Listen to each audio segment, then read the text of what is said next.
मैंने साइंस को कला के साथ जुड़ा हुआ है। उसमें जो मेरी जो स्कूल है वो छोटे से गांव से बिलोंग करती है। वहाँ के बच्चे हैं वो एसटी के बच्चे हैं कि जो ज़्यादातर पढ़ाई करने के बाद मजदूरी करने जाते हैं। तो जब मैं मेरी स्कूल में आई तब मेरी स्कूल का रिजल्ट था 33% ही था। और फिर मैंने सोचा कि बच्चों को कोई इंटरेस्ट ही नहीं था साइंस में, वो आते थे स्कूल फिर नहीं भी आते थे। तो मैंने ये साइंस जो है उसको एक कला के साथ जोड़ा है। तो उसमें मैंने क्या किया है,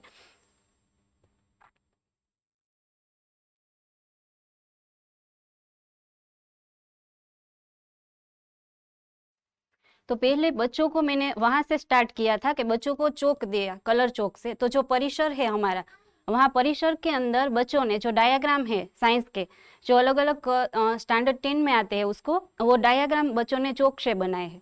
फिर मैंने देखा तो उसमें बच्चों का इंटरेस्ट ज़्यादा बढ़ता गया। तो फिर इसने बच्चों ने ही साथ में मिलकर जो चौक से बनाया था उसमें कलर से ही कर दिया। तो ये कला जो है कि ड्राइंग की कला एक बच्चों में है, इसकी जो परिसर में है ये आकृति सारी बच्चों और टीचर्स ने मिलके बनाई हुई है। कोई ऐसा नहीं है कि कोई पेंटर के थ्रू बनाई हुई नहीं है, बच्चों ने और शिक्षकों ने साथ में मिलके बनाई है। ये स्टैंडर्ड 9th में आता है और ये 10th में, और कलर से सब बनी है। तो ये एक कला आ गई कि ड्राइंग की कला। दूसरी, इसी कला में बच्चे इसे देख के भी सीख सकते हैं, और उसको जो पेंटिंग बनानी नहीं आती थी तो ठीक से पेंटिंग बनाने लगे।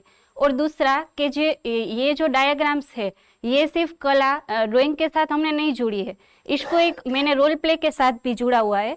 तो यहाँ पे मैं उसकी वीडियो आपको दिखाऊंगी कि इसमें बच्चे रोल प्ले कैसे करते हैं।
सर ये जो इसके रिफ्लेक्शन है कि इससे होता क्या है, तो यहाँ पे जो मैंने रिफ्लेक्शन दिखाया कि गेट एजुकेटेड विथ इंटरटेनमेंट, को बच्चों को जो इंटरटेनमेंट के साथ वो जो ड्राइंग है वो आसानी से पढ़ सकते हैं और उसमें वो इंटरेस्ट भी दिखाते हैं।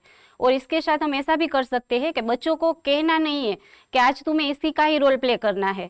हम एक ऐसी बॉक्स में चिट रखते हैं कि जैसे बच्चों को जो ऑर्गन्स के पार्ट का रोल प्ले करना होता है वो उसमें से चिट निकालेगा, जो भी उसको चिट आएगी तो बच्चा उसी का ही रोल प्ले ऐसे निभाएगा और उसके जो भी कार्य है और जो भी है वो सब उसके बारे में बोलेगा, जो भी ऑर्गन्स होगा उसके बारे में।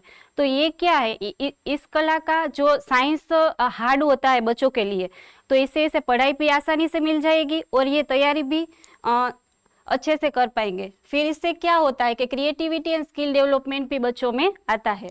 दूसरा कि memory in head through visual and auditorial art, એટલે કે बच्चा जो है वो ड्राइंग से वो भी सीखता है और दूसरा कि वो रोल प्ले भी कर सकता है, तो उसके अंदर जो नर्वसनेस है वो भी उससे दूर होती है। और जो हार्ड सब्जेक्ट है साइंस वाला के जो बच्चे उससे दूर भागते हैं वो हम उससे आसानी से सिखा सकते हैं कि जो एंजॉयमेंट के साथ वो सीख सकता है। और दूसरा कि जो बच्चे हैं कि आप कोई स्कूल द्वारा ऐसे दिखाई जा सकते हैं और उसको वहाँ पे जगह नहीं है, जो हमने हमारे परिसर में ऐसी बड़ी आकृतियाँ दिखाई थी, अगर कहीं भी स्कूल में ऐसा परिसर बड़ा नहीं है तो वो लोग क्या कर सकते हैं कि जो बच्चों को ऐसे सिखाना है तो ऐसे पोस्टर बना के ऐसे फर्श पे लगा के ऐसे बच्चों को सिखा सकते हैं और बच्चों एंजॉयमेंट के साथ ऐसे भी सीख सकते हैं। तो एक ये मेरे सब्जेक्ट में जो नया आइडिया लगा कि साइंस एंजॉयमेंट के साथ हम हार्ड विषय को बच्चों को ऐसे इजीली सिखा सकते हैं।